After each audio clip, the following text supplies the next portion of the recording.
like no one in your house is like not good looking. Yeah. So what the fuck? Yeah. And even the short guy was still good looking. Not bad looking. Right. Did you hear that there was another couple who got engaged that didn't get featured? What? I heard there were like Yes. 2 more. There was one more. It was the guy, because I kept being like, why the fuck do they have Dr. Phil in their house? Because remember that guy that they kept going to and they were like talking That's to right. him? The one who was a His name- virgin. his He's a name's- virgin, right? He kept giving Rory? advice. Rory or something? Yeah, he kept like giving advice, and I was Yeah. like, he's just there to fucking give advice to people. Yeah. And it turned out that he was still there because there was another girl on the LC. other side. It wasn't LC. There was another girl on the other side who he proposed to. They got engaged. They went to Mexico, but then the producers were like, we can only follow this many like people, so they cut them out of the show completely. Yeah, they Shit. weren't expecting to get like so much. Like they Right. didn't think that many couples would get engaged. They were like maybe 1 or 2, and then Right. they ended up with like 5 or 6, and they were They're like, well, "Ugh, we yeah. have to cut some of you motherfuckers out. Wow. Yeah, Wild. but what a bummer. Like, and also their story was more wild because it turned out at the end they didn't stay together, and she ended up getting with someone else Yeah. from the from the pods. show. And so I'm like, you should have followed them. That would have been crazy. I want to see that. Yeah. I want to see that. I want to watch that season. Well, Yeah, and exactly. so for our listeners, like obviously we're talking about the Love is beautiful Blind. and amazing new soap opera, Love is Blind. These guys have watched it all the way through to the reunion. I'm only on episode 3, so I got to power through. We will be recording our thoughts on the show and releasing it next Monday. So if you want to hear our thoughts on this is just a bonus episode that we're putting out for Patreon. Any single level gets it. So if you've been putting off donating to the Patreon or getting involved in that cool club to get bonus features, You are not going to want to miss our thoughts on this because we have so many. We have so many, I and got Cassie and notes. I are literally like bursting at the seams, ready to talk about it, Right. and we're having to contain it. So when we are able to, Yes. it will be an explosion. Yes, because I am only 3 episodes in. I have literally pages of notes. I have Many. so Oh, many thoughts. Yeah. I braided. So Anthony went out of town last Sunday, and so I dropped him off at the airport. I knew I was gonna like put my hair in twists, which always takes me like 4-5 hours to do.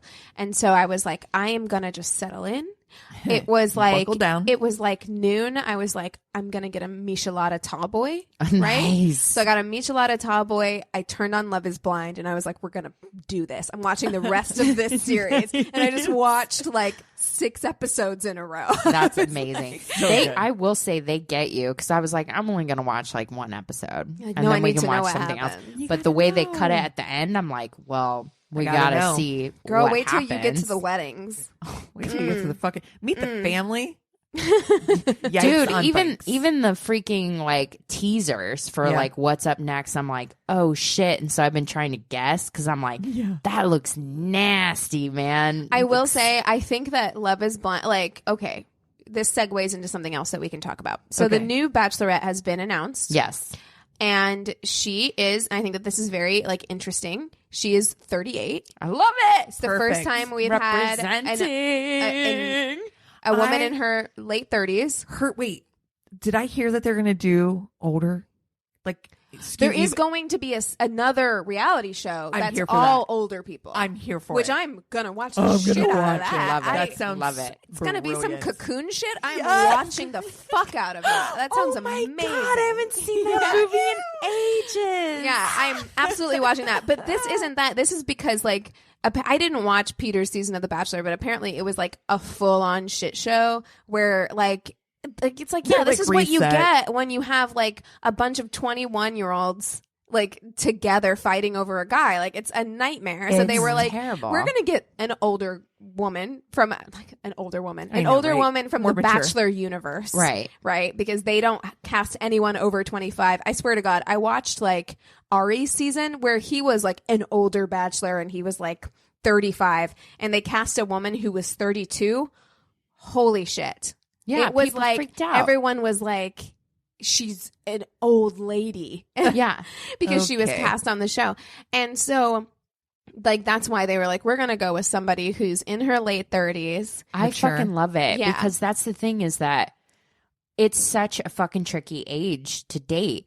But it's great because like in your 30s, like you really come into who That's you right. are and what you want. But you also have that added pressure as a woman of like, do you want kids or not? And at 38, it's like, you better kind of decide that. I quickly. will watch this show. I heard that a lot of I'm people. actually into it. A lot of I'm super into it too. Maybe I'm we super should into it. follow it I'll- and maybe we keep continuing our Patreon thoughts. Maybe we do Yeah. like That'd be episode by great. episode. I like that. I said maybe just in case we don't. Yeah. Don't fucking hold me to it. No promises. No promises. But I heard that a lot of people in quote unquote Bachelor Nation don't like this woman. So we'll see. But I'm willing to watch it. And this is what ABC is banking on, I'm sure. Because like I'm willing to watch it just to see how they handle it. Are they gonna get all guys who are fucking older? Are they gonna get younger guys? Like how are they gonna do that? Honestly, they should put younger guys on should. that They because should they constantly absolutely. put like Yes. young, like 20, That's right. early 20s with 35-year-old you're gonna guys, have- and that's acceptable. That's right. Like on Ari's season, they had a 21-year-old. You got a 21-year-old and a 35-year-old guy, which I have no problem with. Right. Clearly, obviously, there's an 11-year age difference between me and my fiance. But like, So it should be fine in reverse. do too. it the other way. Yeah. Yeah, flip it the other way. I'm interested to see how that pans out. I'm down to watch it. And I was gonna say they had to do fucking something because Netflix is coming for your throat Yeah. with their own Yeah. shit because Coming in hot. the last few seasons of The Bachelor have been like kind of Lame. yeah, like lukewarm. Yeah. And then Love is Blind came out and people collectively lost their motherfucking shit. Right. So Yeah. I'm like, you guys should feel threatened. Well, and honestly, too, speaking to the ageist stuff, I have to confront my own thing with Jessica being one of the older women in there. Like, She was only, what, 35? she 34, 35, or she was 34, and then Mark was 24. She said she's 34. I Yeah, believe it. She looked. I don't know. Yeah, I feel the same. She looked. She looked her age. She looked in her 30s. Yeah. And Mark looked in his 20s. Exactly. For sure. But then you get to know him, and I'm like, girl does not have a 34-year-old brain. That's for No. sure. No. Age ain't nothing but a number. Yeah. It was obvious it's that like, it bothered her, though. her, but also, okay, and again, we're going to save our thoughts, but I will say it bothered her because she didn't want to be with him. Right. Because I'm like, the guy But that she she was was so fucking thirsty for was only a couple years older. I know, Yeah, he was like 27. 28. Yeah, they still 27. had like a 7 or 8 year age difference. So Right. I'm just like, I don't, Yeah. what the fuck? Yeah. Yeah. The fuck? Yeah, but I understand what you're saying as far as like everyone making, well, not everyone. I mean, she's really the one who made a big deal about her age. Yeah, but the literally fact no that one else it did. was made a deal of on the show about her age, and she's 34. But normalizing women in their 30s being like dateable sexual creatures is what it's all about right now. And having that representation, I think, definitely matters. Yeah. I you am know? ready for the cocoon version. For I'm not sure. gonna lie. That sounds so fucking good to me. For sure. Well, I guess we should say that this is my worst date. I'm Cassie. I'm Keegan. I'm Christina. Hey, and we have new patrons. Yeah. Very exciting. So we want to give a shout out to Adelaide Brow. I love the name Adelaide. I do I too. think that's so cute. I love that so much. We're so happy to have you. Welcome to our Patreon family. We're going to get you your rewards in the mail V soon. Yeah, and make sure you tune in on Monday to listen to the Love is Blind. Right. So Adelaide, this is your warning. If you have not listened to Love is Blind yet, you need to go binge it so that you're ready Yeah. for yeah. that reward that's coming super soon. I also wanted to give a shout out to Rebecca, who is a patron of ours. Yes. She is also a member of our Facebook group. She's amazing. I love her so much. She invited us to come to her restaurant and see her. She's a hostess at a really nice restaurant here in LA. So nice. And unfortunately, Cassie was out of town. But my husband went in my stead. Yeah, yes. And it was actually so cute. So me and Chris went. Anthony wasn't able to go, but he chauffeured us. He drove us there and dropped us off. And so me and Chris went in. We beat Christina. And we went up and immediately she was like, oh, hi. And I was like, hey, because I'd seen her on social media. Like I knew what she looked like too. You know? And so we hugged and then she looked at Chris and she went, Chris. She knew he was famous by proxy, and it's amazing. So wonderful. It was so cute. Like because like awesome. Chris was taken aback. It was like so sweet, and she took such amazing care of us all night. Like such a sweetheart. Was wonderful. It was such a fun night, such a fun experience. So thank you so much, Rebecca. We love and appreciate you very much. Sad I missed it, and next time for sure I'll be there. But I'm so glad Chris got to enjoy that with you guys. That's awesome. Yay. All right, so in our Facebook group, this came up and it made me laugh so fucking hard, and I thought it would be like a funny question to ask you guys. I think maybe we've talked about this before, but I want to read some of these because I think they're hilarious. So someone posted stupid or strange reasons why people broke up with their partner. Oh my Did you guys God, read these? No. Oh my God, they're hilarious. Okay. So like deal breaker kind of things? Like, or just something that maybe you didn't. I mean, because they're weird. Like, so you probably didn't expect that this may be an issue going into a relationship, but then you're like, oh no, I can't do that. Oh, it's things like the Ashley Judd poster over the bed. Yeah, or like not believing in dinosaurs. Like, you know, like, you're like, oh no, I can't. But these are even more petty than that. Okay, so 1, he didn't take off his underwear during sex. Okay, but that ever. Wait. Just push it to the side. Wait. If you're wearing, he pulled it out of the opening of the boxers. Like how? No, I hate this. I was with somebody that wore socks. I thought that was I bad. hate that too. I wear socks all the time during sex. I think sometimes, yeah. Look, I'm lazy. You guys know I'm lazy. I'm not trying to Anthony, blink twice if you're okay. I'm 1, lazy, and 2, always cold. Yeah. So I'm like, how many pieces of clothing can I keep on? I gotta be honest with you. I gotta be honest. I'm always cold, also lazy, and I gotta be honest. I don't think I could with socks on. I'd be like, there's something completely unsexy about that. Sorry. I don't. I'm like, this is what you're getting. Like, I'm tired. I'm cold. There you go. There you go. But you don't keep your underwear on? No. Which would be less awkward, to be honest, than a guy. Yeah. I do not keep my underwear on. No, some guys think that that's sexy when women keep their underwear on. They just like push them to the side or whatever. But a dude? Also every time. Like, it's not like a one time. I was so excited. I just had to do it right now and couldn't take my underwear off. It was like every time. 1,000 questions. No. Okay. 1,000. Dated a guy who said my bag instead of my bad. No. Oh my God. My bag. Nope. She would write, I have to go. Half. Like a half order of fries. No. Yeah. He pronounced the L in salmon. That reminds me of that John Morgan ordering quiche. What? Instead of quiche. Oh no. Quiche. Oh no, quiche. Get the fuck out of here. And it's like little things like that where you're like, that shouldn't. Like, we talked about it in our double date with Private Parts Unknown, where she's like, I broke up with a guy because I didn't like the way he ate nuts. And like, maybe if I'd like stuck it through with him, we could have had something really beautiful, but I couldn't get over the way he ate nuts. Yeah. And I'm like, it's the same thing. It's like, she just couldn't get over him pronouncing the L in salmon. Yeah. She's like, I can't do it. I don't think I could either. He said, we definitely would be like, you're like, that's not how it's pronounced. I'm sorry. Chris says album. I know. And that we've drives talked about that. me crazy. Yeah. I'm like, Chris, album? Sugar? Sugar? I'm like, that's so some cute country Columbus shit that I don't know about. He said creme rinse instead of conditioner. Did you creme rinse? She ate her chicken drumstick. She ate her chicken. Wow, chirkin. She ate her chicken drumstick with a fork. Which at first I was like, that's fine. I eat my wings with a fork.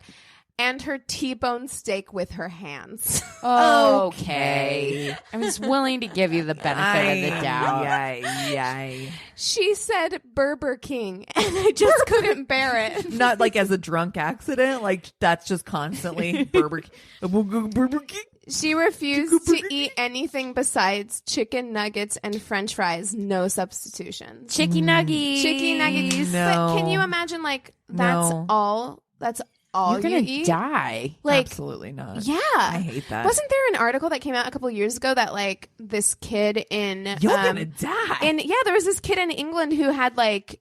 He was like extremely deficient. Like he was like on the verge of death because all he would eat was potatoes and fast pizza or something like that. Yeah. And his parents like didn't force him to eat anything else, and he was so nutrient deficient. Oh my God. Yeah. Yeah. Do you guys have anything like that? Is there anything like weird that you're like, this should not be a deal breaker? Like not a deal breaker, but like, have you dated someone where you broke up with them for like a dumb reason or seemingly dumb reason? Well, the Ashley Judd poster was definitely up there. But you didn't break up with him because of that, did you? You should have. I mean, no, I gave other reasons, but yeah, that was really, I think, like symbolic of what was wrong. It really stuck with you, so it must have been intense. I just think about like how like what a subtle, shitty thing that is to do, to like hang another picture of a very attractive woman, a large poster, in fact, over a bed that you're sharing with someone else. It's just like so subtle. And, you know, we're all like insecure at like 18. You know what I mean? We're all like, insecure as humans. Yeah. Like humans are insecure. You know? I'm like, you know, just learning about sex and my own sexuality. And it's then you have like, fucking Ashley Judd watching like, you. Competing with a poster. It was so fucking bizarre. So, man. I can't think of anything. I'm trying to think of like a petty thing that I've actually broken up with somebody over. I can't think of anything. I will later. I'll re-listen to this later and be like, oh, boom. I don't think my dating experience was like vast enough for me to have broken up with someone over a petty reason. Like, but have you ever not dated somebody because of a petty reason? I don't think so, because we've discussed this before. Like, my dating standard was, does he like me? Yeah. Mm-hmm. Then that's enough. You know what I mean? So I dated all kinds of people that, looking back, I'm like, what the fuck? Like, your standards should have been higher than that. Like, Keegan, you were better than that. But I think all might have been good reasons. Yeah, I didn't date somebody one time because he would the only activities that he had in his life was working as a bartender at Damon's, a place for ribs. Thank you. And then a place for ribs. And then coming home wasted to watch The Big Lebowski. That's a good reason. That's a good reason. And I was like, kind of seems like a hobby or something else in there would make you more palatable. So did he watch The Big Lebowski over and over? Over and over. I've probably seen that movie because he was a roommate too, which is also a good reason not to date somebody. That's a great reason. Don't date your roommate. No, that's a ever, great reason. ever. Nope, that's a great reason. So yeah, I've probably seen that movie about 200 times I think at it's least. funny when people get like a bee in their bonnet about a movie. Like, Anthony's notorious about this. Like, he can watch the same movie over and over and over. When we first started dating, his movie was The Departed. He watched The Departed every day. Like, I swear to God, he watched that thing, like, he watched that movie every day. And then for a while, it was like World War Z. It was like World War Z, like, every day. Oh my gosh. I get like that with songs. I'll do that. And then I get like that with songs. I'll listen to a song like 100 times. I will ruin a song. Speaking of, you guys, okay. I will watch a movie too over and over. I know I'm late to this party. I'm totally late to this party, but like, I started listening to today I was listening to Lana Del Rey's Norman fucking Rockwell album. Dude, it's great. That album is fucking great. And the only song you ever it does slap. It slaps hard. And the only song you ever hear from that fucking album is her Sublime cover, which is, in my opinion, the worst song on that album. Like, the album is so good. Yeah, I was listening to it she got today. fucked at the Grammys this year, honestly. I mean, I love because she's the too old Billie Eilish. Yeah, Ooh, exactly. She paved the way. Yeah, she paved the way for Billie. She's the same energy, and wow. Fiona Apple paved the way for her. It's like that sad girl, like kind of depressed energy. Well, that hits. It's true. It's like, you know, that's real. The truth. You're speaking truth. Yeah, Looking for the lie. Looking for the lie. Well, now we've got sad girls. Oh, for shit. Fuck, Marry, Kill. Okay. Lana, Billie, Fiona. Oh, okay. Yeah. Let's okay. do Billie's it. 18, so I feel still gross, but slightly less gross. Yeah, I think I know what I'm Fuck, gonna do. Marry, Kill. Billie Eilish. Fiona Apple. I know what I'm gonna do. And Lana Del Rey. Pave the way, Cassie. I'm gonna kill Billie Eilish. I don't like that look that she gave at the Oscars. I'm gonna say it. She tried to defend it, and I was like, no, don't like it. I didn't like it at Don't all. like it. And I loved her album and everything, but I kind of feel like she's a little privileged too. Well, what was her defense? So if you guys don't know, she gave a look whenever it was Kristen Wiig and Maya Rudolph were doing a bit, what was hilarious. Which was fucking hilarious. It was so funny. They were amazing. Her excuse was she saw herself on the monitor and she was making that face at herself. Okay. I think that's possible. It's possible. I'm willing to give her the benefit of that. Okay. Well, that actually, that might, as an 18-year-old, that's an 18-year-old move for sure. Yeah. I could maybe see that. Like, she's probably like, oh, God. Like, okay. That makes more sense to me because it didn't make sense why she would do that. Right. During that. Yeah. Okay. Still killing her. I am going to. Don't care. Yeah. Don't care. Moving on. I am going to fuck Fiona Apple because that bitch is crazy. Oh, yeah. I feel like Lana Del Rey is crazy too. I'm going to marry Lana Del Rey. Yeah. I can see that, actually. I can see that for you. Yeah. I see that for you. I love that journey for you. Yeah. Good. I don't know. I feel like I'm going to fuck Lana Del Rey because I feel like she does really kinky shit in bed. Like, I think because she had that album cover where like there was like a hand on her throat and shit. I'm like, she is into some stuff that's going to be really fun. A lot of her songs are also explicitly more sexual than Fiona Apple's songs. I'm marrying her. So I am going to fuck her. I'm going to marry Fiona Apple. I like Fiona Apple. I think she's got like a real soulful energy that I can get down with. I like her. I'm gonna marry her, and I'm gonna kill Billie Eilish. Not for any reason except for that she's 18 and like I'm and your like, age. I don't like any 18-year-olds. Have you talked to one? That's exactly right. I mean, like Fiona Apple put out Criminal when she was 18. Like, like I have no shade. Like, do you be amazing? Music is I'm so awesome. fucking. And also, I am like such a Gen Z champion. I'm like, you guys are fucking great. Oh, I hell love Gen Z. I'm like, you guys are out here doing the shit, doing the damn thing. That's amazing. Did you hear what the newest generation is called? I don't know. Which one's going to be deleted next? Gen Alpha. What the fuck does that mean? It means they're like they didn't want to go back to A after Gen Z, so they decided to call it Alpha for right now because all those people are like 10 and younger, so they have to wait to see. Who decided to call it Alpha, like a Gen Xer? Because Alpha means something different to like millennials and below. Right. It means something different for Gen Xers too, I believe. I don't think to my mom. Like, who's a Gen Xer? True. Yeah. So I mean, technically, our generation, Christina and I, our generation was completely wiped out. Gen Y. It's completely wiped out. And they try to like either meld us into elder millennial or end of Gen Xers. I'm going to do something completely different, so we'll all three be different. Okay. I disagree about Lana Del Rey being kinky because watching her perform live, she's very, very stiff. First time I saw Lana Del Rey perform live was on SNL. Maybe she's just repressed, though. And sometimes those people are like the most nasty. Yeah, that's true. But seeing her do that SNL performance, I was like, who is this chick? Now, I ended up getting into her music and everything. She does write like very explicitly, but I think she wasn't great on SNL, though. You're right. I saw her on SNL and I was like, ooh. Yeah. Billie Eilish was actually really good on SNL. And she trying to say that she didn't rip off Radiohead with that one song. And I was like, girl, bye. Don't lie. That's fair. Lies don't look good on you. So I'm going to kill her. I'm going to kill her. Okay. Not interested. I'm going to marry Fiona Apple because I think she's very cerebral. I've always had a crush on her.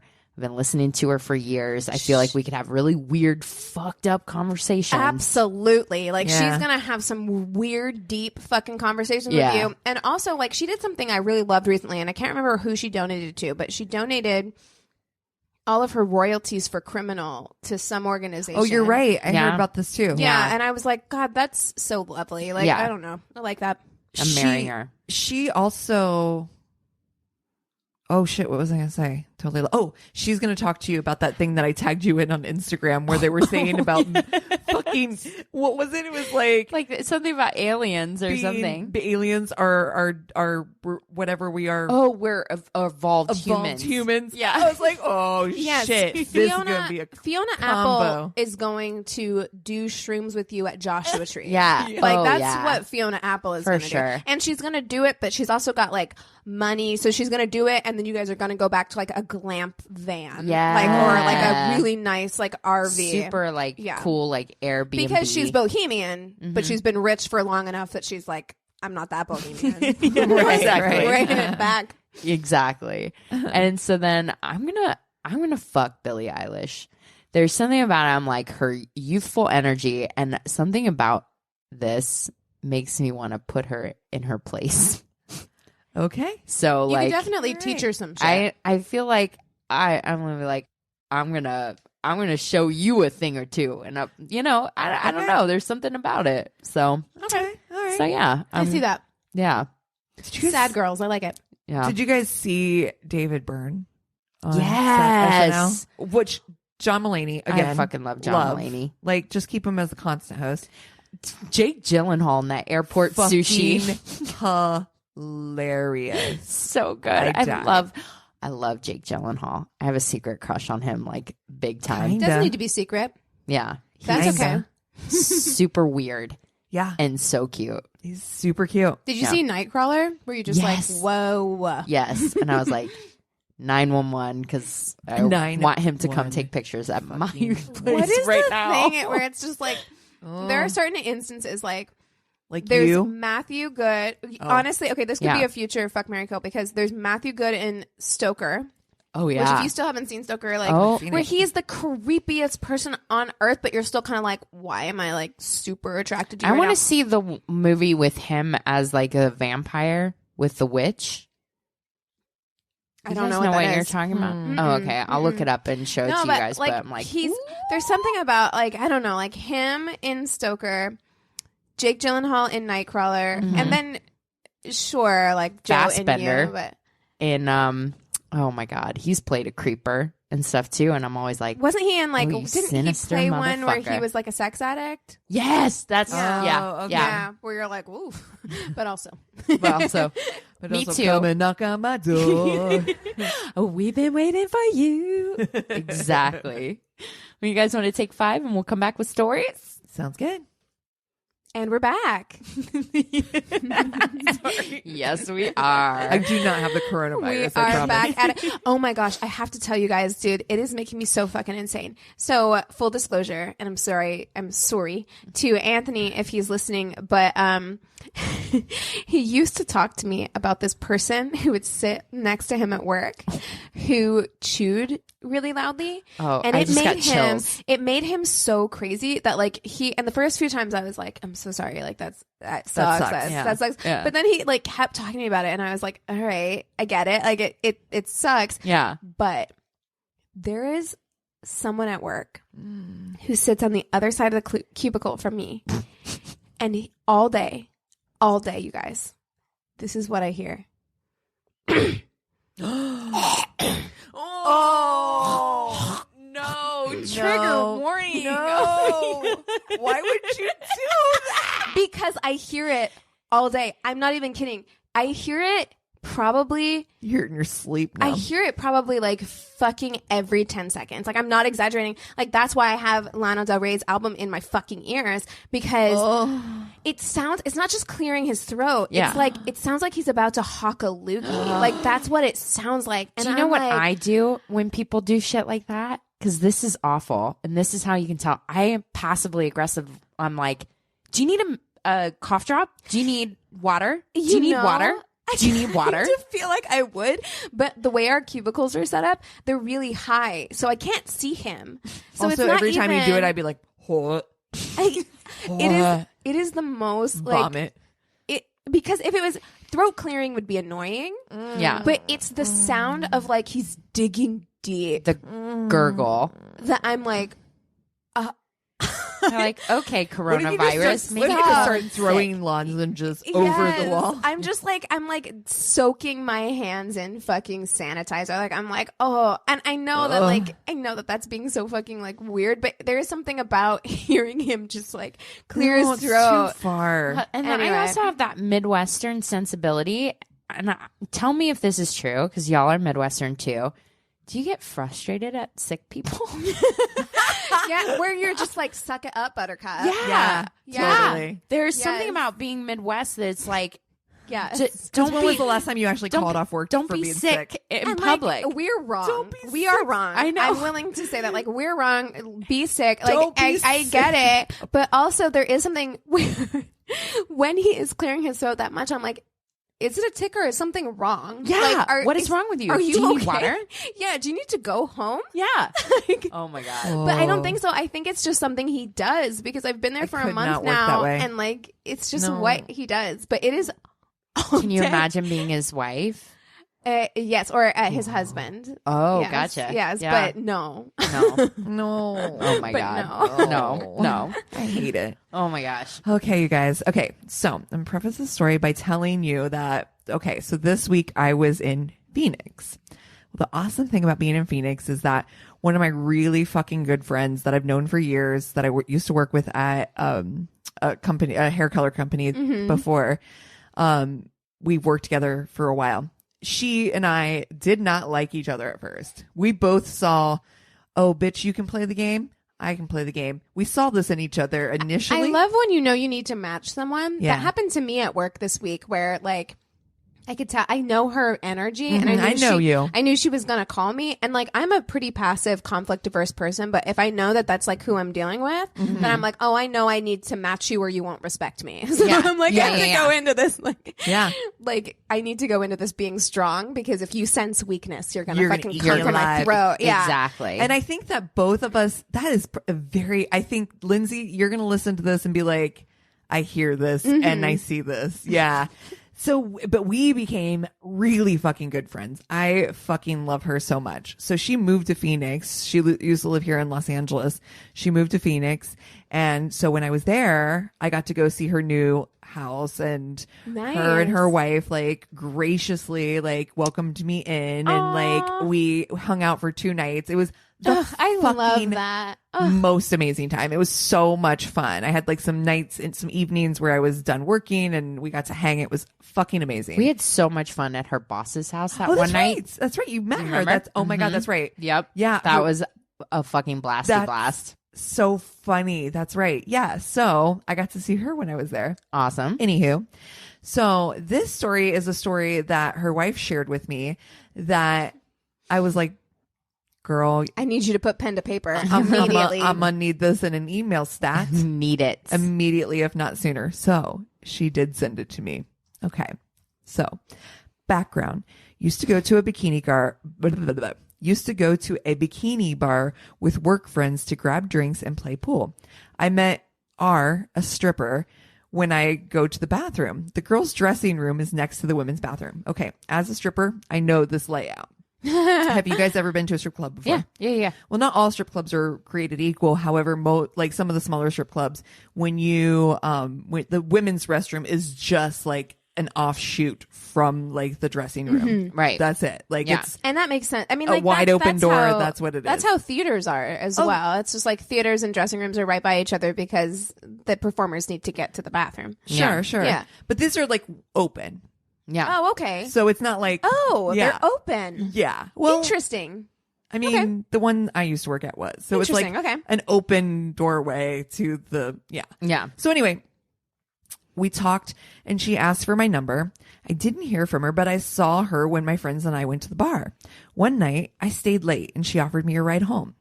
Well, she got pulled over on the way home and was arrested because there were drugs in her car. I was asked to get on my knees, put my hands behind my back in an upside down prayer position while being questioned by the cops about who I am, what I do. What state was she in? Did she say? California. Oh, California. She's like, I'm a substitute teacher.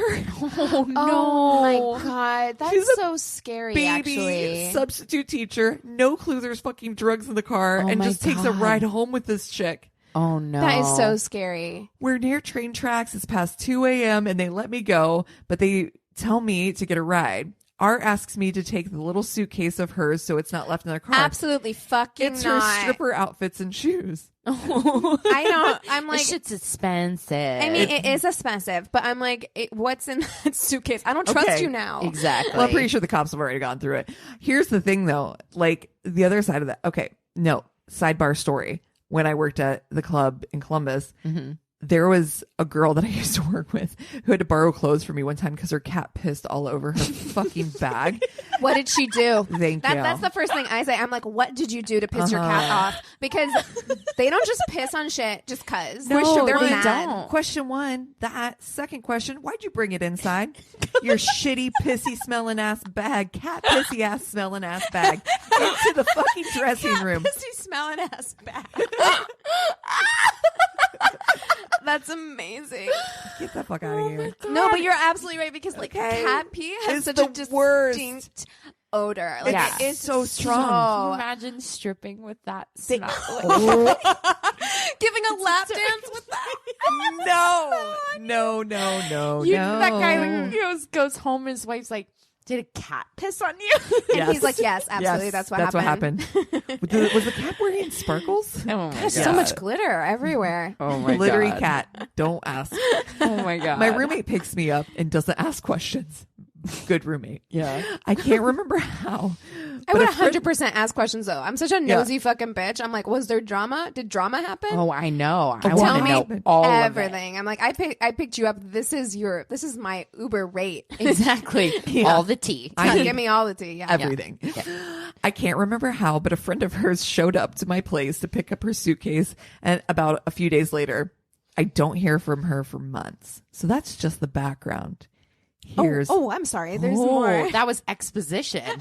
That's right. Okay. Character development. So I'm that's in. right. So I'm just the old guy who came in to tell the little bit background story before the opening sequence. Your what's his face, Sam Watterson. That's or right. Whatever. Oh, I love him. The mustache. It's like broom mustache. Yes. The date. I'm driving home from a friend's after hanging out one night about 10 p.m. and she calls me. Gives me a story about the drugs not being hers, asks me to come over, and makes it pretty clear it's to hook up. I go. All right. I know it's a huge idiot move. My reasoning is I'm gay and I'm in the closet, and even my family doesn't know. I don't know how to meet women, and it was like all I had at the time, and I totally fucking get that. Yeah. You're like, I gotta do what I gotta do. I No get that. shame. And also, bad girl vibes. Okay. Like, look. Yeah. We've all been there. Yeah. We've all been there. Amen. Yeah, shit's gonna be wild. Yes. And I thought she was super cute and sweet. Still, it was super dumb, but at least now I have this fucking stellar story. I get to her house and we're kissing for about 5 minutes. I go to the bedroom and it's around midnight. We're making out and we hear something outside. She's convinced it's her crazy, jealous ex and that he'll go ape shit if he knows I'm there. We hear another noise. Bitch pulls out a fucking hunting knife out from her pillow. Oh no! I just got chills. No, like guys, weapons do not belong in the bed. Weapons do not belong on dates. No. Weapons in your. I was just laying on that pillow. Absolutely not. I freak out and ask her to put it away. Text him that she's and text him that she's sleeping or some excuse and tell her to go away. She's like, tell him I'm my fucking cousin or something. I'm your cousin. Like, tell him to go away. I'm just staying the night. I'm just your good friend. Good. Yeah. I'm your cousin. Yeah. She tells me that he showed up because he's supposed to take her somewhere in the morning.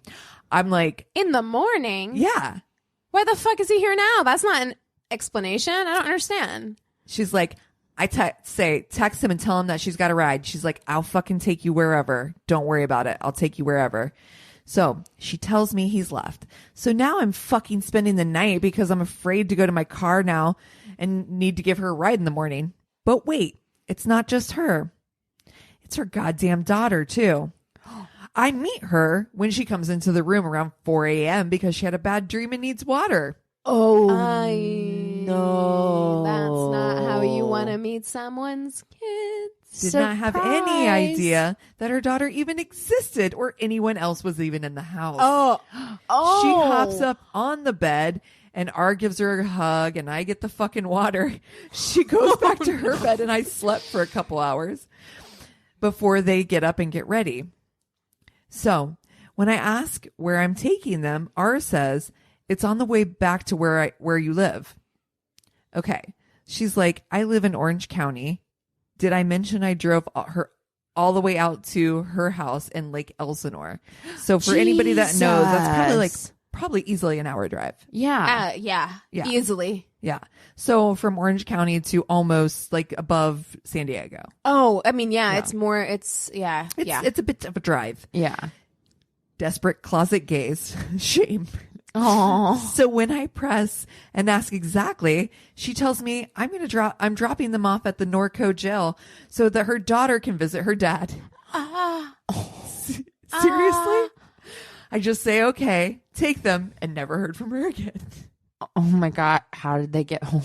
I asked her, she was like, I'm just your ride here. I am dropping you off. Yeah. She's like, and then she called her boyfriend left. come pick her up from the jail. Oh my Girl. God. Layers. Wow. That's upsetting. Wow. That's an upsetting date. That's, oh my God. Layers. I don't like that. Bitch, you better send me the story. I think I shared it on the podcast. The guy that had a kid and his kid, yes. It was his puked, kid was home and this kid puked. Yeah. Yeah. And I shared one, or one of us shared one. I think it was me, where like she spent the night with that guy and then his kid like came in the morning and wanted to like use them like a fucking jungle gym. Yeah. I was like, what the fuck, you guys? Like, you have to disclose that information. You have to disclose. You can't let it be a surprise. Yeah. Do you know how also, and I don't mean this in any kind of derogatory way, but surprise kids can be very creepy. Like, if you're not expecting them, like we have been conditioned to think that like kids are synonymous with like scary in scary movies. I don't want to turn a corner and see an 8-year-old in a dressing gown. Like, I will freak out. I punch when I'm scared. I punch hard when I'm scared. I'm like, why are you here? You got to warn me that there's going to be a kid if I turn a corner. Yeah. And honestly, like, as a parent, like, don't bring a fucking stranger into their house, especially without communicating to all parties involved. Yeah. That's no bueno. Okay, you guys. So we've been getting an influx of stories, which is fucking great. Great. Keep them coming, please. Yes, so much. So if you sent us a story, we are going to get around to reading it. You know, it may take a while. But it's a coming. So this one got sent in a little bit ago. It's a follow-up to the Joe Dirt story. Oh, amazing. I don't remember what episode that was on, but it was one of our earlier episodes. Yeah. And I think it's actually in the title.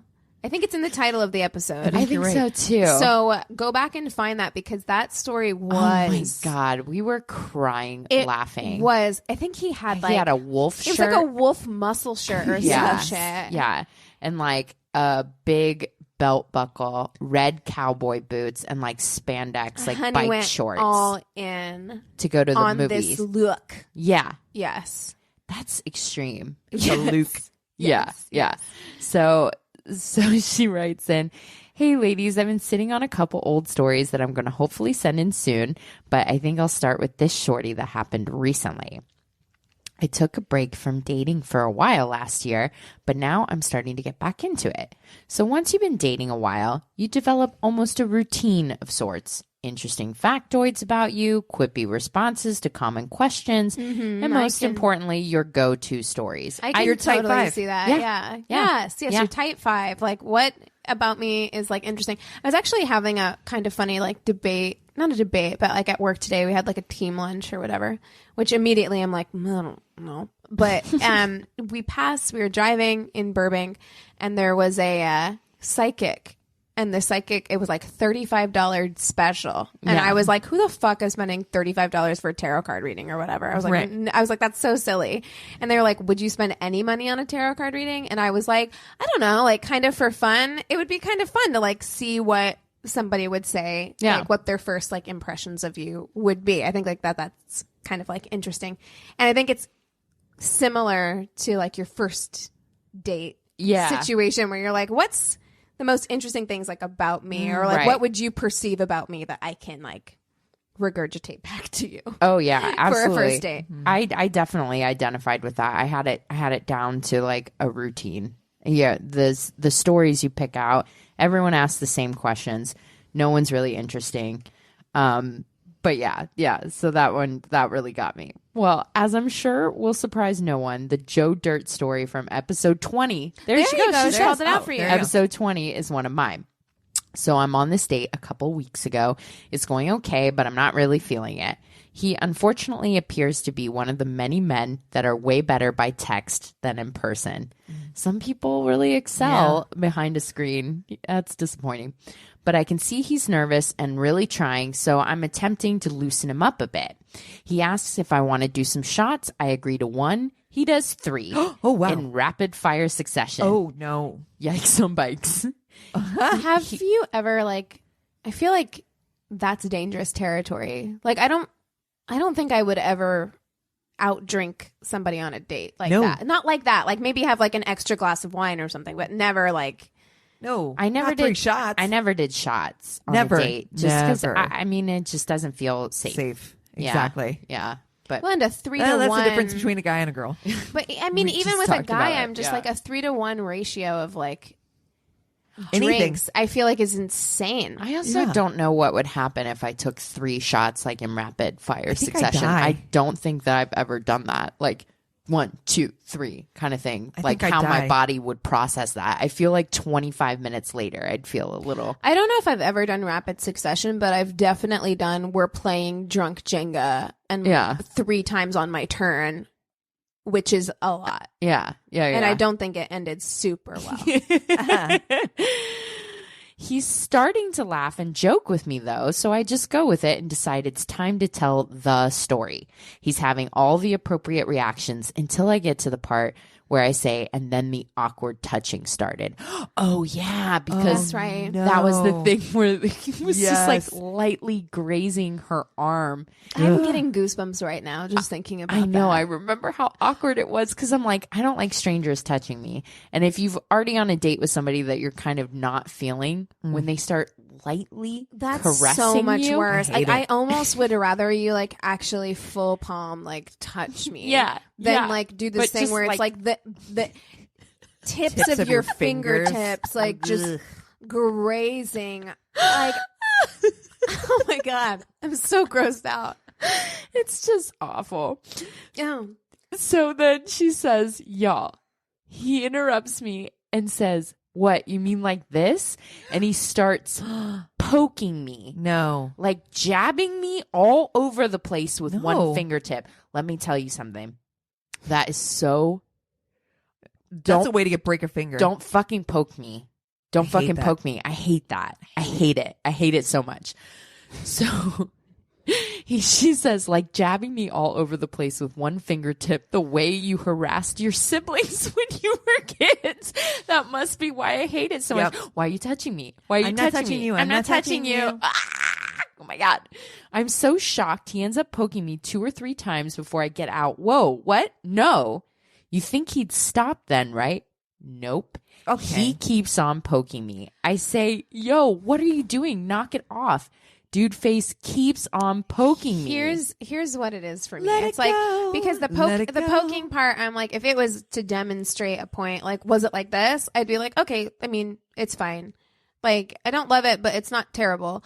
But at that point, what that is to me, I do not like being like fucked with. Yeah. And at this point, it's like you're fucking with me. Yeah. It's like you're doing it to be annoying. Yes. And when people do that, I have zero patience for that. I'm like, I'm a grown fucking woman, and like you're pulling my ponytail on the fucking like playground, and I'm not here for that at all. So do not poke me. You can tell, you can tell by my expression, this isn't enjoyable. I've fucking told you with my big girl words that I don't like this. That's right. So motherfucking stop. Like, I don't. You can read it, and if you don't, to me, that says that you're so unaware of like other people's like reactions and emotions that I'm like, no. Yeah. It's not going to work. So I finally say very firmly, I don't like being poked. Please stop. Motherfucker keeps on poking me. Oh my God, you're going to break a finger. Seriously. So I slapped his hand hard as he came in for the next poke. Yep. That finally gets his attention. He goes, ow, what did you do that for? I said, I'm sorry, I'm going to have a bruise where you wouldn't stop poking me in the arm. I said, yeah, I really don't think this is going to work out. Paid my tab and left. Yeah, goodbye. Goodbye. Yeah. No. Jesus. Fucking she also, this same person, she had written something in our Facebook group about how she had gone on a date recently where she told the Joe Dirt story. Yeah. And the person she told the Joe Dirt story to didn't crack a smile even one time. And I was like, psycho? Yeah. I was like, not have a sense of humor. Is he a sociopath? Like, you have to get out of that immediately. Yeah. Robot. He's like, robot. I have that shirt. Why is that funny? I think that bike shorts and red cowboy boots are a good look. I also like caressing strangers that don't like me. In fact, I only touch with gentle fingertips. It's the only way I communicate. Gentle fingertips is so cringy. Oh my God. That's the fucking worst. I hate it. Okay. I just got all the goosebumps. I know. I'm sickened. Okay. The subject is the date that I think I ruined, maybe.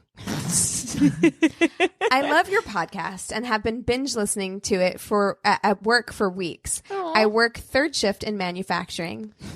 Anyway, the date I think I ruined isn't a date that I was on. Backstory. 2 friends of mine, yes, I know both people, were dating each other. Let's call them Keith and Jamie. I met Keith first as I used to drill with him, and I met Jamie when I worked at a restaurant. Keith and Jamie eventually started dating each other. I had introduced them. Anyway, on a summer day, they decided to spend the day together as they both had the day off. They went for a walk at a local state park. I wasn't witness to this. I was told about it later. Anyway, Keith called me as the park was super close to my apartment, so they asked if I wanted to hang out for a bit before their later plans. They were both friends of mine, so I invited them over to my apartment to hang out. This is such a, you're young and no one knows how to date, right? And you're just like, I don't know, we're nearby her house. Do you want to go hang out with her for a little while? On your date. I had them come over to my apartment to hang out as I was broke and couldn't afford to meet them anywhere. I let them know that I needed to shower. So my roommate and or his girlfriend, now wife, may be the ones to let him in. I was just getting into the shower when they arrived. They made themselves at home while they patiently waited for me to finish up. Like on their date, they're waiting for some dude to get out of the shower. I think it's a woman. But to get out of the shower. While I was washing my hair, I feel something trickle my hand. No, I tickle my hand. I shook my hand thinking it was a chunk of hair.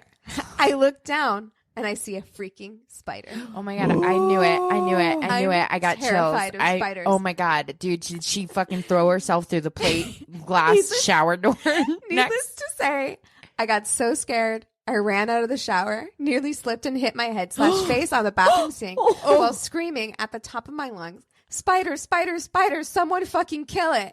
I ran out of the bathroom into the living room completely naked, soaking wet, and shampoo running down my face. My roommate, let's call him James, went in to kill the spider. At this point, it had washed down the drain. Keith and Jamie were laughing, which if I were them, I would be laughing too. Yeah. James let me know the spider was gone. Keith, being who he is, says in the most sarcastic, joking tone, Thanks for the show.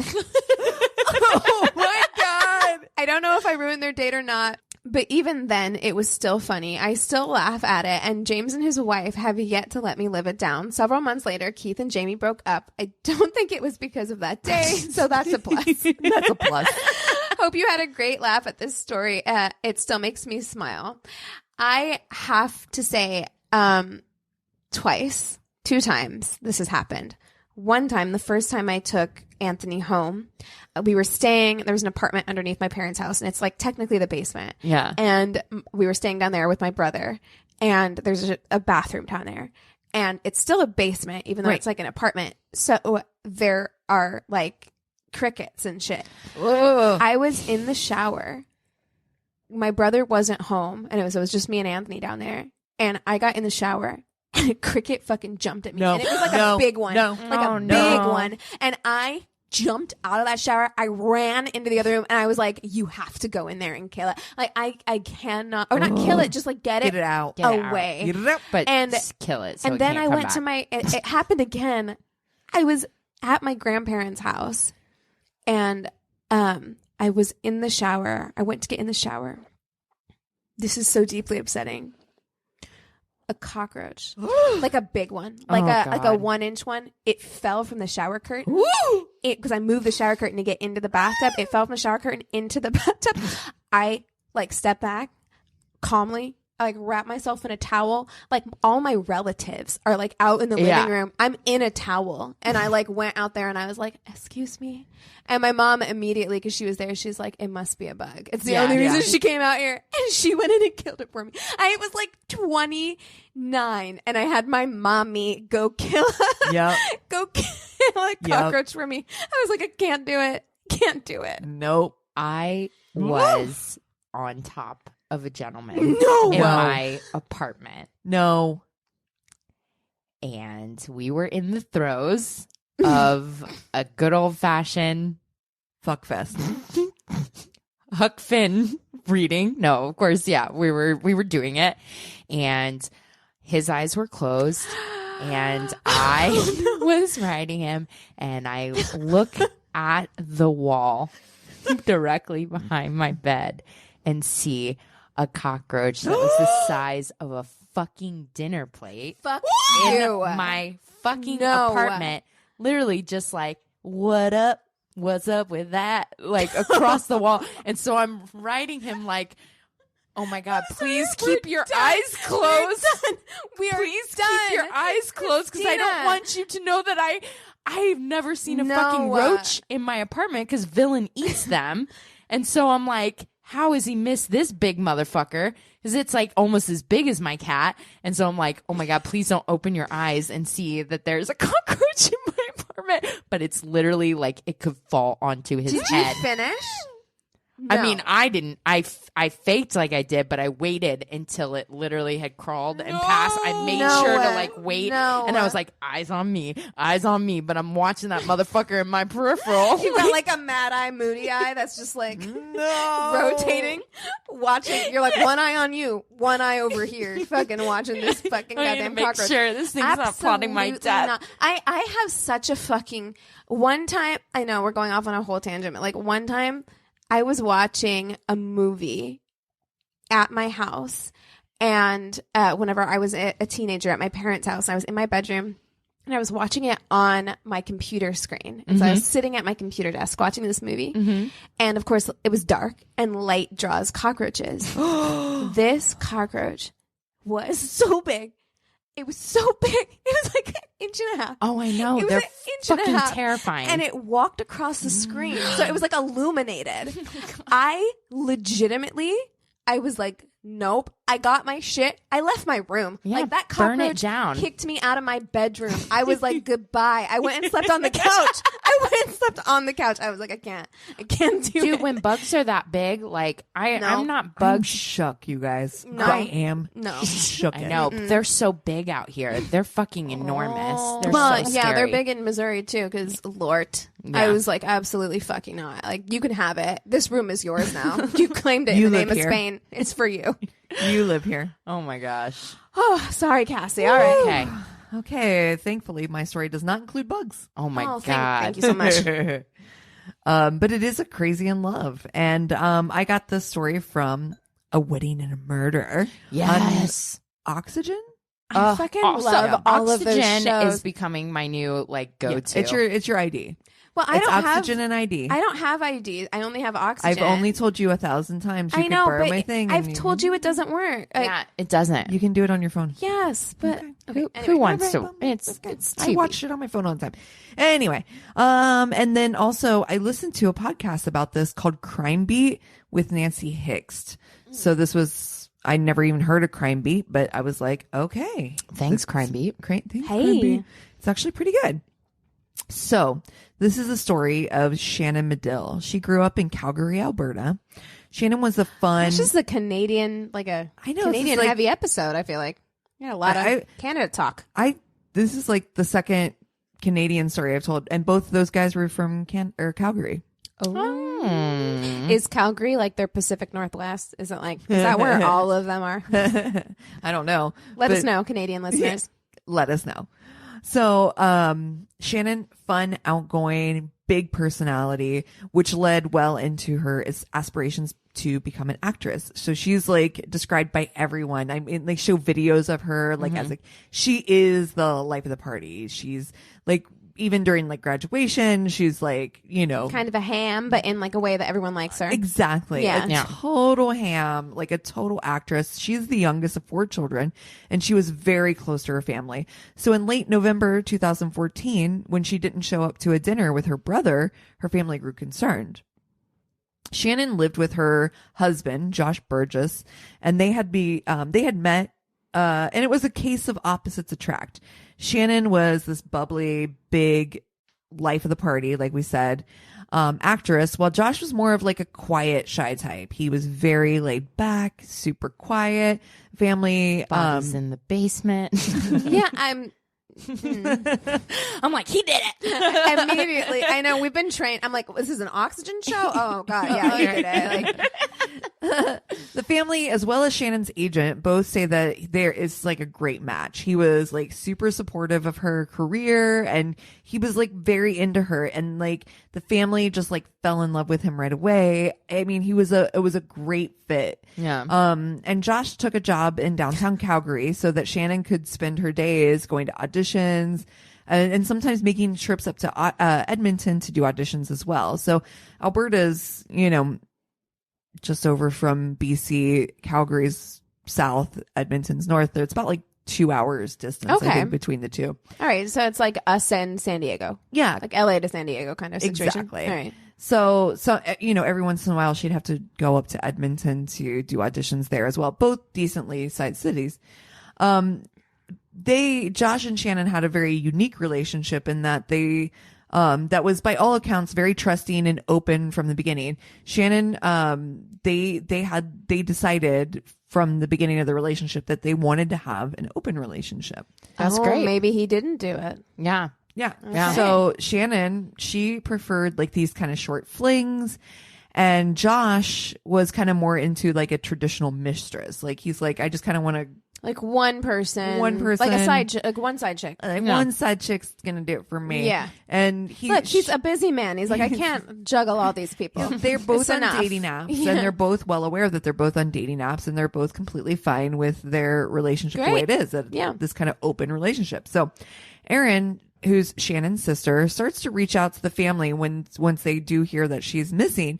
She starts reaching out to family, coworkers, and that's when a clearer picture kind of starts to form. Not only had she missed dinner with her brother, but between November 27th and December 1st, she had missed auditions, callbacks, parties, all with different groups, so no one was aware or alarmed. So you see what I'm saying? Like, so a callback with this thing, an audition downfall here. of an extrovert, where it's just like you have got too much shit going on. You've got too many groups. Yeah. And so she's got parties with this group that doesn't necessarily hang out with this group, so this group doesn't know. So not all these things are connecting that. So they're not feeling, because they're not feeling super, super concerned yet. Well, they didn't know that she had missed so much stuff at this point. Their husband should have known. Well, so during this time, Josh and Shannon had been going through a split. Shannon was looking at places in Edmonton because she had been offered a job there.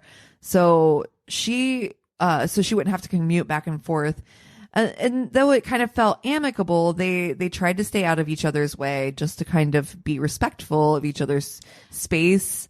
Mm-hmm. So was this like a trial separation, or was it like they were headed towards divorce? They were heading towards divorce at this point, from all accounts. Mm-hmm. Okay. They were kind of this was the end of the relationship. Split by it seemed somewhat amicable. Right. However, again, they were kind of like, we're not going to try to cross paths at the same time. So we're going to try to like also kind of steer clear from each other, wise in a lot give of each ways. other space. Yeah, exactly. So they are sharing the same roof, but there's also times when she's not going to be home. Right. So you're saying like it could be understandable that he might not realize that anything's amiss. Right. Like maybe they're not communicating. Right. He's trying to stay out of it. Maybe he's trying to be cool. Even if he had any like suspicions or worries, he might try and push those away because he's like giving her space. I'm letting her do her thing. Yeah. And again, so like when Erin calls and, it really wasn't that out of line again for them to have missed connections or whatever.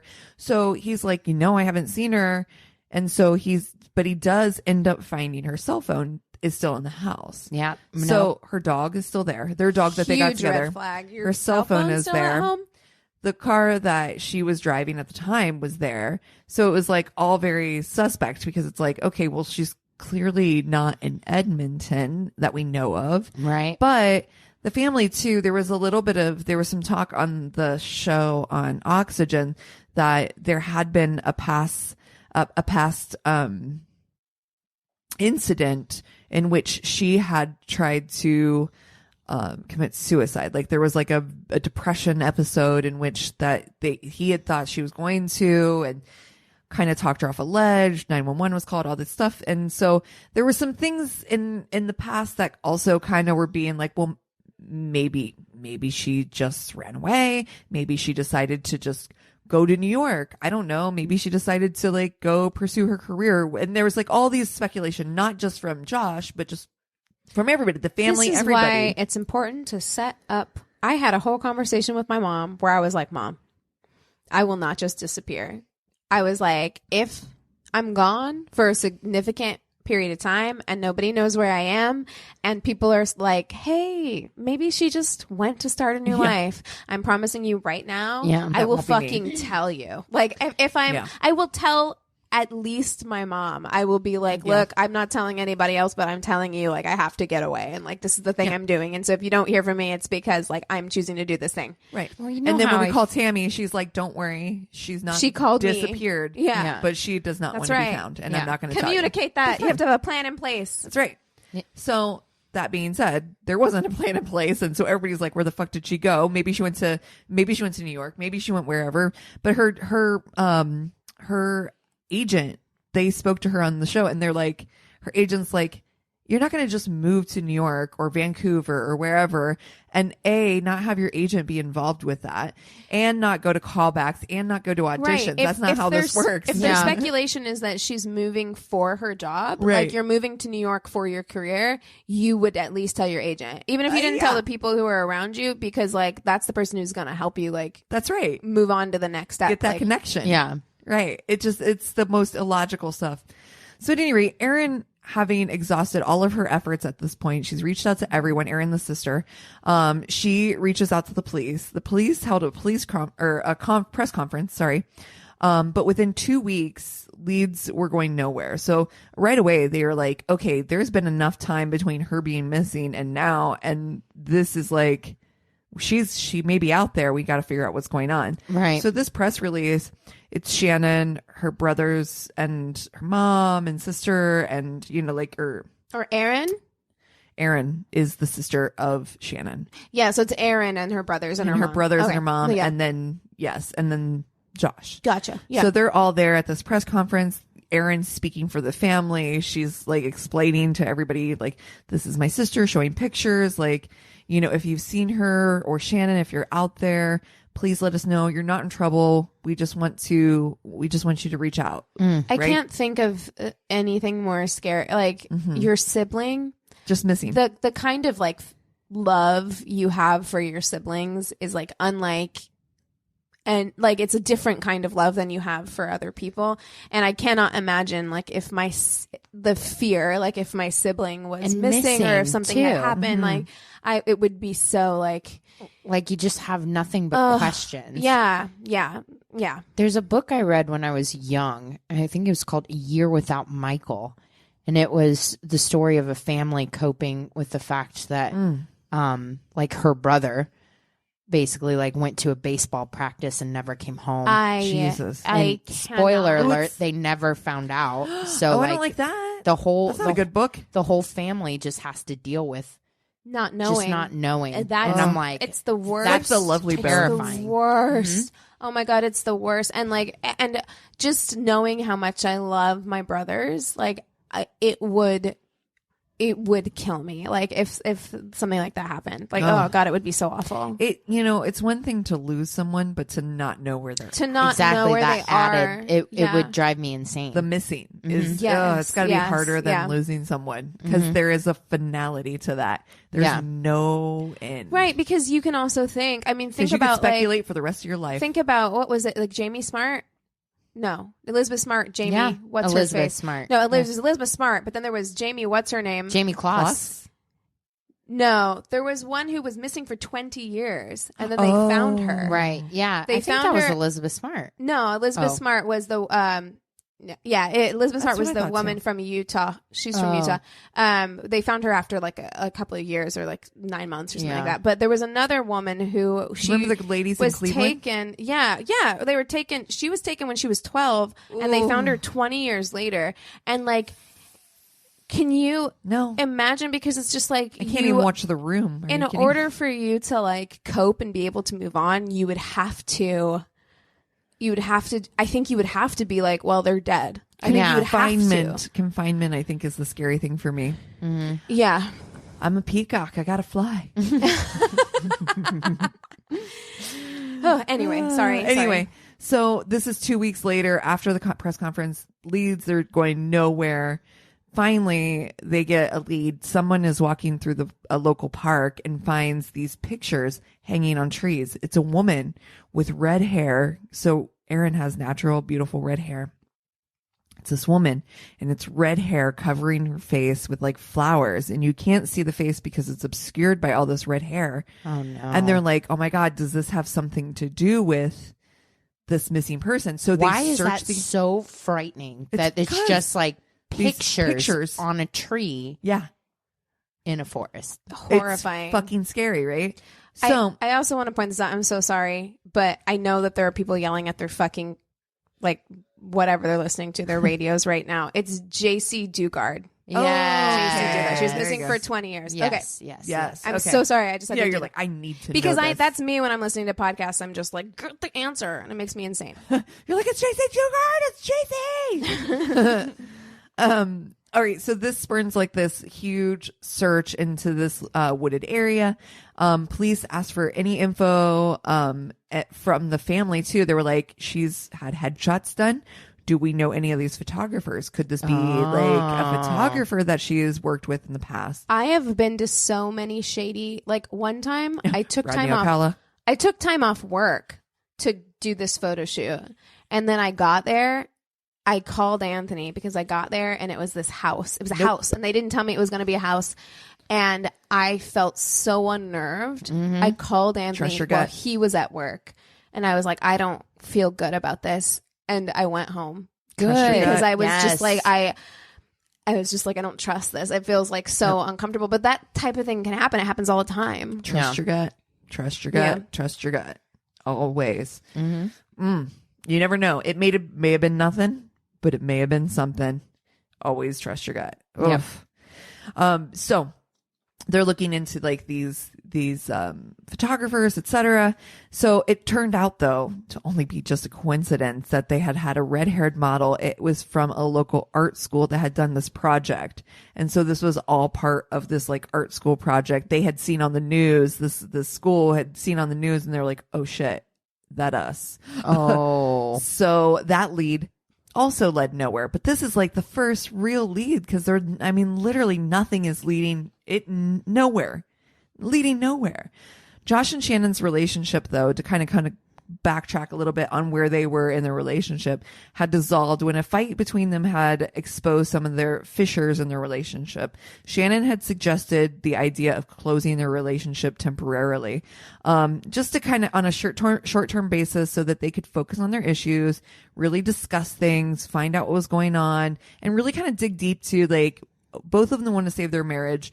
Let's not focus on anybody else right now. Let's focus on us, and then we can get back to whatever was working. Smart. She was trying to eliminate distractions. Like that. Right. That makes sense. Yeah. And Josh was really hesitant through this to drop this side girlfriend because, for him, it's not just like a one-off deal. Like he actually has like a girlfriend. And that makes sense too. Yeah. Yeah. I mean, honestly, I see it from both sides because it might be easier for her to be like, okay, we need to close this because like she's having one-off flings, whereas like he's having a long-term relationship with somebody. That's right. Yeah. And so at the time, he's just like, yeah, I'll do that. But he never did. And so it kind of became a back and forth of him trying to hide something. And in the long run, it doesn't work for Polly. Yeah. No, it didn't work. And, and so that was the end. That's why they had gotten to this place where they were just like, you know what? Yes, it may be somewhat amicable, but they both were just like, we're clearly not in the same. They were headspace. hurt. Yeah. Now there's feelings involved. And she, even though too, like she knew the girlfriend and she even reached out to the girlfriend and was like, hey, I just want to let you know, Josh and I want to take a temporary time out, like where we're going to, keep our relationship inclusive. I'd really appreciate your respect in this decision, etc. So, and that it just didn't work out. Yeah. You're including another person's feelings, another person's emotions, another person's life involved in this. So, I don't have anything to say about this. No. I've noticed how quiet you've been. It's very weird. Police, knowing this is the aspect of their relationship, determined that, there's multiple players in this, situation. Yeah. And they did several,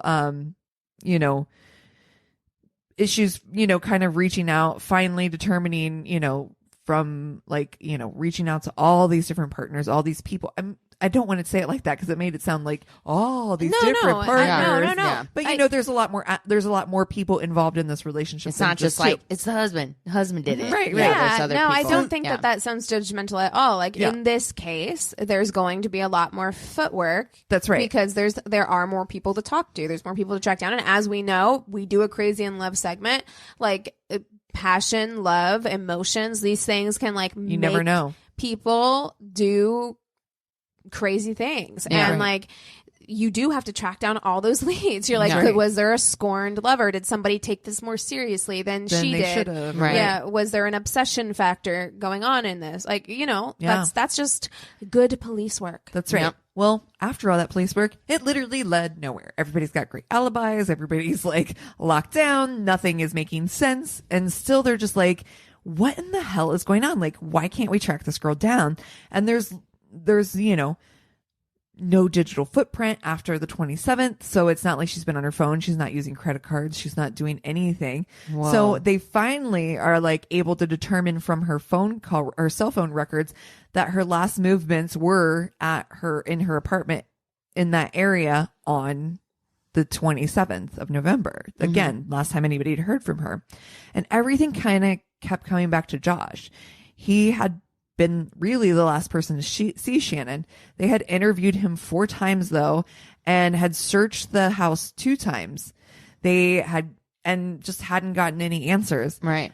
The lead detective, Christina Witt. Hey, Christina Detective Witt. Christina. She's a boss bitch. She is. Yep. She was certain that nothing was adding up. She was just like, this, you know, we've interviewed this guy 4 times. We've searched the house twice, but it still keeps coming back to Josh. There's like nothing. Where else could it be going? Right. Like literally, this is the last person to have seen this person alive. Nothing makes sense. So she, you know, as time's moving by, again, there's no footprints of life, as she describes it in quotes. Like, this is Christina Witt saying there's no footprints of life. Again, basically increasingly more certain that she's dead at this time. They were able to obtain another search warrant and seize Josh's phone and Shannon's car. So this is the 3rd time they're going to be searching the place. July 2015, while trying to execute the search warrant, Josh would not come to the door. So Christina's there. She's knocking on the door. Nobody's answering. Finally, she's like, tries to call him on his phone, and he finally answers his phone. He's inside the house, and during the call, he's extremely stressed out. He's like, you know, I'll be there. I'm going to come to the door. I just don't have any pants on right now. So I'm going to go change real quick. So it's a lot of like slow baiting. Like, what are you doing? Stalling. It feels like stalling. But I mean, also in my mind, I'm like, I don't know. In a situation like this where like they're at your house for a 3rd time, I could see it. Yeah. I don't know. Yeah. But on that phone call, the stress leads to him to blurt out to Christina Witt that he did kill his wife. What? Yeah. What? So, like, I mean, why? How? I'll tell you. Okay.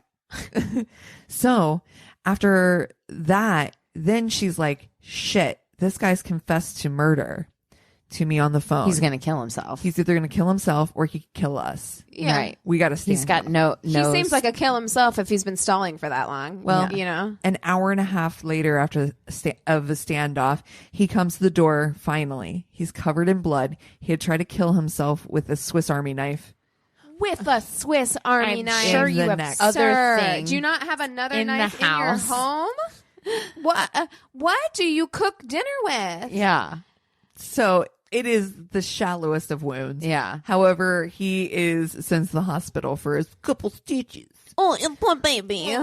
After his release from the hospital, he was arrested and interviewed by the police.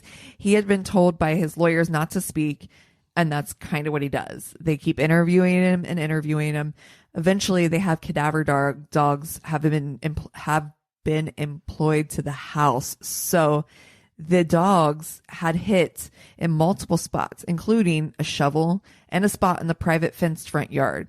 I'm explaining that it's a private fenced front yard because they showed it on TV, but they don't explain. And it just sounds like somebody's digging up a fucking hole in the front yard. Yeah. Yeah. So it's kind of like one of those, it's like a unit that all of them look the same, but they have like those big, tall fences in the I front see. yards. Yeah. Yeah. Like privacy fences. Yeah. Big, Like tall privacy picket fence. fences, essentially. Yeah. Exactly. And this is where they recovered Shannon's body. Oh. Finally, Josh revealed. So he hadn't even said anything until finally they had found the body. And they're like, so finally Josh revealed that what happened. He had come home from being out with his girlfriend. He's like, I had an amazing night. And he's like super quiet. You can actually hear like the tape. It's actually pretty wild. You're like, no, thank you. I'll just tell you then. No, thank you, please. He came home from a night out with his girlfriend. His girlfriend dropped him off. Shannon was on the couch watching a movie. He asked if she wanted to have, quote, angry makeup sex. What the fuck is wrong with What you, is wrong sir? with guys? After. Oh my God. And they did. And so she agreed. And she was like, fuck yeah, we'll have some again. I don't sex. have the energy to take my socks off, let alone like I'm in the middle of watching like while you were sleeping here on the couch. Like I am not trying to get up and have sex with you right now. Like I'm busy. Oh my god, didn't you just come from somebody else? Yes. He's in love with his wife and he wants to have angry makeup sex. Yeah. So they're having like pretty aggressive sex and she was into it and he was like, we don't have to have angry sex, we can just make love. And she's like, what are you fucking talking about? We're through. And it becomes clear that Shannon had thought he had said angry breakup sex, not makeup sex. So this spin out turned into a huge knockdown drag out fight. And she had told Josh that she regretted even marrying him and that she could have done this alone and didn't need him. He covered her mouth because he said he just wanted her to stop talking. Okay. Every time I hear this, because I've heard this many times, like in Crazy in Loves, where I'm just like, do you know how long you have to hold someone's mouth and nose? It doesn't even end there because she bites him. Oh, good. She bit his hand. And started screaming. So he started choking her until his hands got tired. And once his hands got tired, he started using a belt for hours. So even after she is that's frightening. After she's dead, he is still choking her. That is anger. Wait. Anger for why? Like she tried to repair their relationship. Like why the fuck is he so mad? Maybe like, she says salmon. Oh, Jesus. There's all little like in a long-term relationship, especially one that's ending, it's like death by 1,000 paper cuts. Oof. There are all these like little things. What a real just, life thing. Death by 1,000 paper cuts. Anger builds like that rage, that kind of thing. It's just like all these little tiny things that like you can't even explain at the end of it. Yeah, and now that it's all coming to a head, he's like, he still loves her. He's saying let's have makeup sex. She's like, fucking no, and I don't need you, and you're a piece of shit, and I regret ever being with you. I mean, I understand that. I get it, and I understand being hurt. Like we've all been hurt. I don't understand like. I truly don't. I don't think that anyone, and I've been hurt, and I don't think that anyone could ever hurt me bad enough that I could feel that kind of like rage. Like I don't think so. Like to me, that is so fucking ridiculous. Like I'm like, grow up. It's so I think ridiculous. When you're outside of it. I'm not saying I could ever be this angry to fucking strangle somebody for 2 hours. I'm sorry, you just came home from your girlfriend's. A date with your girlfriend, like she gave you an opportunity to repair this. If it was that important to you, that you can get this mad about it ending, you had an ability to fix it, and you chose not to. So how important was it to you, really? And like. So then I'm like, what is it? Is it your fucking ego? Like, what is it that's like making you? I mean, it probably is a lot of ego. Yeah. It probably is. I mean, you're being told that this relationship that you love, that you've get been over happy. yourself. Who knows you're the not financial situation? Like, if he's able to do it on his own, there's lots of things. He was. To me, there's so much entitlement in this where I'm just like. How fucking important and special do you think you are? Like you have any amount of like fucking perspective. And also so many times when we do these Crazy in Loves and it goes this direction, I'm just like, there are 7 billion people on this fucking planet. You had 2 of them. And do you really think that like, yes, it hurts. It hurts. It feels bad. It feels really terrible, but it's like, there's someone else out there who's clearly better suited for you. Like, you don't need to wilding out like this. Like, it's I don't know. I mean, listening to his confession, like you hear the regret in his voice, but the fact that he didn't even confess to tell them where the body was says a lot to me. Yeah. The other thing is so he basically is like, he didn't want her to leave. So he decided to keep her body in a bin on the back patio. And even though they had searched the house, they never found her. She was literally in a plastic bin on the back patio. And he had just only buried the body literally a couple weeks before. Wow. Because the ground was too frozen and he wanted her with him. We've told so many of these stories. I don't understand why this one is making me like rage so hard. But like this is making me so fucking mad. I'm so like... It's just Could you fucking imagine? The family was over there. Yes. The family was there. It's the way that the sister story was telling her, like she was saying, she was like, I saw that back patio. She's like, I saw it and it just looked like storage. She's like, I didn't even think twice. And she's literally passing her fucking dead maybe sister. The way that I'm imagining the way that he is confessing. And I'm just like, I don't want to hear any like, oh, it was so hard. I just loved her so much. I didn't want her to go. Like all that shit. I'm like, fuck you, dude. Like, fuck you. Love. Like, well, and her whole like what you did to everybody involved is like, it's just so like, get the fuck over yourself. Yeah. It's not about you. It's pretty fucked up. Initially, he claimed not guilty. So when he was initially going through the process, like of going to court and all that, he claimed not guilty. But the day before his trial, he spared the family and pled guilty. And he was sentenced to, so he pled guilty to second-degree murder. Mm-hmm. And he was sentenced to life with the possibility of parole in 10 years. Yikes. He's not somebody I feel comfortable passing on the street. So 10 years. Can you fucking imagine? That means technically in 4 years, he will be eligible for parole.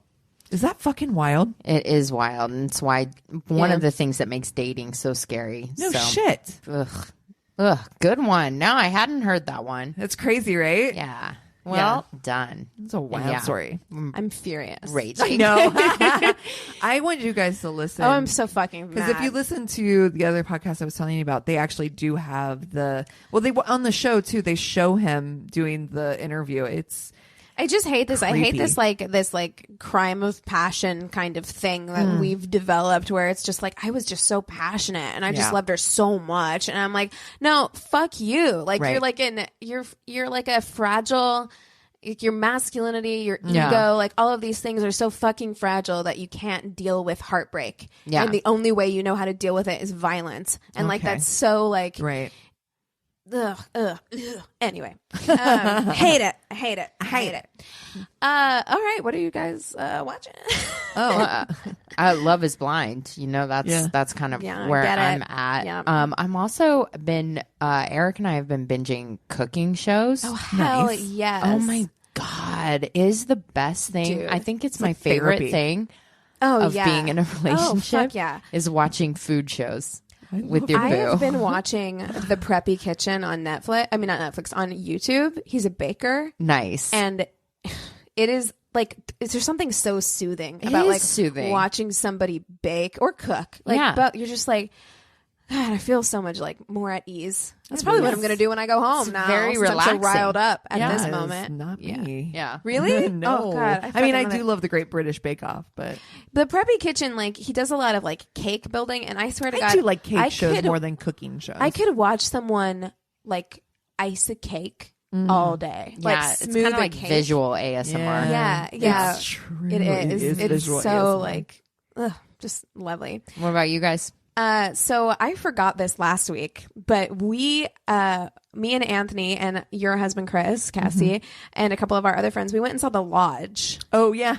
And it's a scary movie. Oh, it was so good. Oh, dude, I know it's too scary if Keegan likes it this much. Fucking weird. Chris told me the whole fucking thing because he's like, you're not going to go watch it. So let me tell you the whole entire story. There was like a Heaven's Gate element. It was like...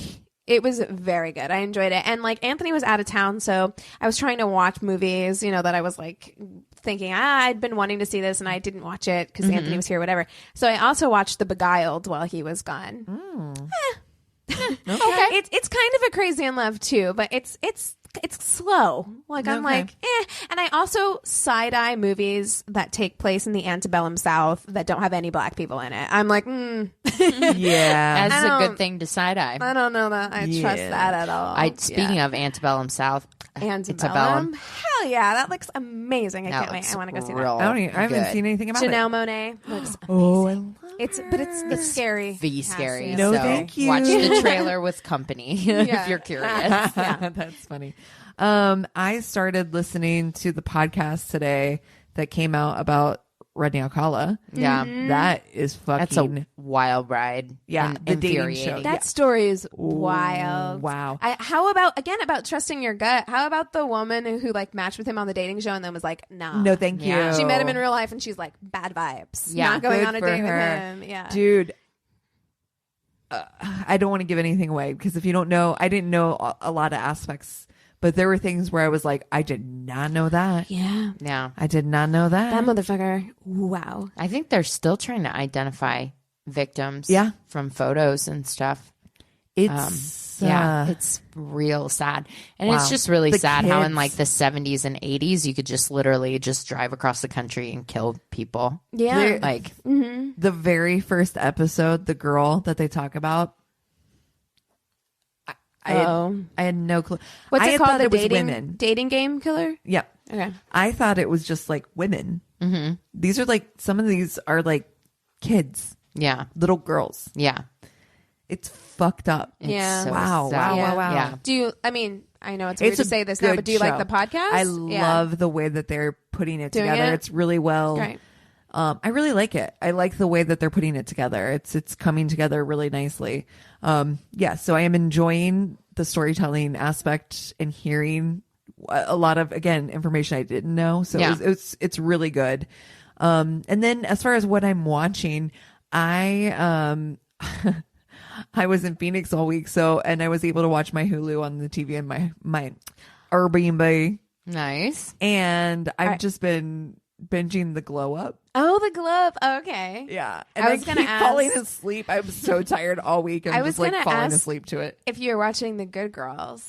I actually saw the whole first season, but I've never seen season 2. Oh, okay. Yeah. The third season came out, so I just started watching the third season. I fucking love those girls. That's a good fuck, marry, kill, too. Nice. Great Yeah. Great show. Yeah. Yeah, it's a great show. Well, if you guys have stuff that we should watch, if you got stories to send in, if you want to join Patreon to get all that bonus content, go to our one-stop shop of a website. It's myworstdatepodcast.com. We would love to chat with you, hang out with you, talk with you, do all the things. And we thank you so much for listening. Cheers.